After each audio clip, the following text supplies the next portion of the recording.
नमस्कार. शेवटी मीराने स्वतःच्या जीवाची पर्वा न करता स्वतःच्या नवऱ्याचा सत्यजितचा जीव वाचवलेला असतो. आग लागलेल्याच्या ठिकाणीतून मीराने अगदी व्यवस्थित सत्यजितला बाहेर काढलेलं असतं. इकडे आपल्याला असं पाहायला मिळतं, सत्यजित, रवी आणि मीरा तिघही घरी आलेली असतात. त्यावेळेला रवीची अवस्था बघून निरूपा लगेच रवीला बोलते, अरे रवी, असा कसा गाडीवरून तू पडलास? त्यावेळेला लगेच सत्यजित बोलतो, तो फक्त गाडीवरून पडलाय, त्याला थोडासा मार लागलाय, बाकी काहीच नाही. हे ऐकून निरूपा बोलते, अरे याला जर का थोडासा मार लागलाय तर तुमची अवस्था का अशी आहे? त्यावेळेला लगेच सत्यजित बोलतो, असं काही नाही, तो गाडीवरनं पडला तेव्हा त्याला हॉस्पिटलमध्ये नेता नेता माझी खूप धावपळ झाली आणि धूमकेतूची सुद्धा, तेव्हा आम्हाला थोडंफार लागलं. हे ऐकून सुधाकरराव बोलतात, सत्यजित, माझ्या डोळ्यात डोळे घालून बोल. सत्यजित, अरे कशाला खोटं बोलतोस? खोटं बोलून तुला काय मिळतंय? सत्यजित, एक गोष्ट लक्षात ठेव, प्रत्येक वेळेला खोटं बोलायची गरज नाही. सत्यजित, मला तुझं हे वागणं अजिबात पटलेलं नाही. त्यावेळेला लगेच सत्यजित बोलतो, बाप, अरे मी खरं बोलतोय. तेव्हा लगेच सत्यजितला सुधाकरराव बोलतात, माझा मुलगा कधी खरं बोलेल आणि कधी नाही हे त्याच्यापेक्षा जास्त कोण ओळखणार? आणि खरं सांगू का, मी स्वतः ओळखतो. तुला तर माहितीच आहे, तुझा बाप तुला चांगला ओळखतो, तरीसुद्धा तुला तुझ्या बापाशी खोटं बोलायचं आहे. नाही, तुला जर का तुझ्या बापाशी खोटं बोलायचं असेल तर तू बोल, पण तुला माझी शपथ आहे, तू मला सांग हे सर्व कसं काय झालं. तेव्हा मात्र सत्यजित स्वतःहून सगळं काही सांकेतिक भाषेमध्ये सुधाकरला सांगतो. आणि हे ऐकून सुधाकरला खूप राग येतो आणि सुधाकर मोठ्याने बोलतो, आज मात्र मी त्या ढवळ्याला सोडणार नाही. आज मात्र मी त्या ढवळ्याला चांगलाच धडा शिकवणार. आजपर्यंत मी शांत होतो कारण तो माणूस फक्त आणि फक्त माझ्याशी वाईट होता, पण आज तो माणूस माझ्या मुलांच्या जीवावर उठला. नाही, आता त्याला एक बाप काय करू शकतो हे दाखवतो आणि त्याशिवाय मी गप्प बसणार नाही. जोपर्यंत त्याला एक बाप काय काय करू शकतो हे दाखवत नाही ना, तोपर्यंत माझ्या मनाला शांतता लागणार नाही आणि तोपर्यंत तरी मी गप्प बसणार नाही. तेव्हा मात्र सत्यजित बोलतो, बाप, अरे राहू देत, जाऊ देत, त्या माणसाच्या नादी लागून काही उपयोग नाही. मुळात आपलंच नाणं खोटं असंच म्हणावं ना. त्यावेळेला रवी बोलतो, दादा, अरे काय बोलतोस तू? मी खोटं आहे? अरे दादा, मी त्या मुलीवरती खरंच मनापासून प्रेम करतो. दादा, मी त्या मुलीशिवाय नाही राहू शकत. पण दादा, तू हे समजूनच घेत नाहीस. दादा, तू असं का वागतोस? असं वागून तुला काय मिळतंय देव जाणे. पण एक गोष्ट मात्र लक्षात ठेव दादा, मी खरंच काहीच खोटं बोलत नाही.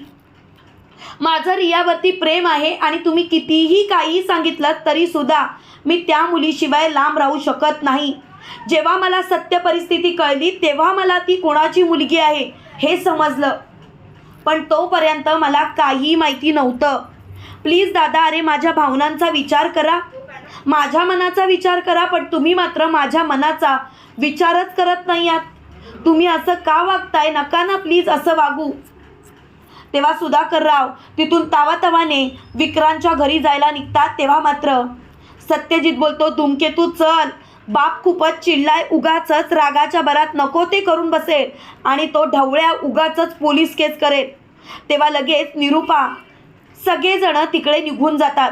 इकडे आपल्याला असं पाहायला मिळतं, सुधाकर विक्रांतच्या घरी येतो आणि मोठमोठ्यानी ढवळे सर बाहेर या अशी हाका मारतो आणि तो विक्रांतच्या घरात हॉलमध्ये आलेला असतो. त्यावेळेला रिया सुद्धा बाहेर येते. त्याच वेळेला ढवळे समोर येताच कसलाही विचार न करता पहिल्यांदा सुधाकरने आपल्याला चांगलाच रंग दाखवलेला असतो.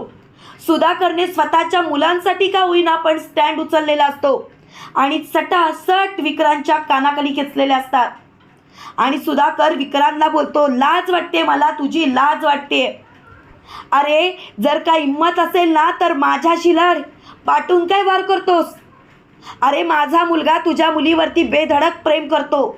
त्यांनी स्पष्टपणे आम्हाला सांगितलं, काही झालं तरी तुझ्या मुलीचा हात सोडणार नाही. अरे पण तू बाप कसला रे?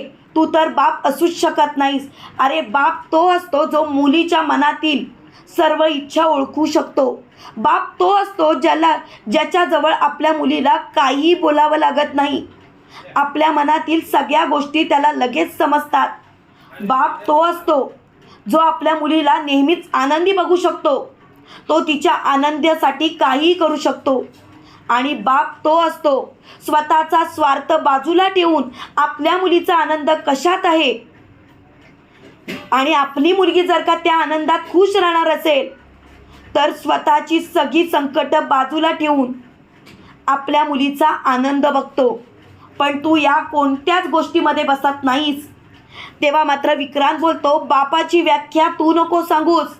बाप काय काय करू शकतो हे माझ्या मुलीसाठी मला काय करायचं आणि काय नाही हे चांगलंच माहिती आहे.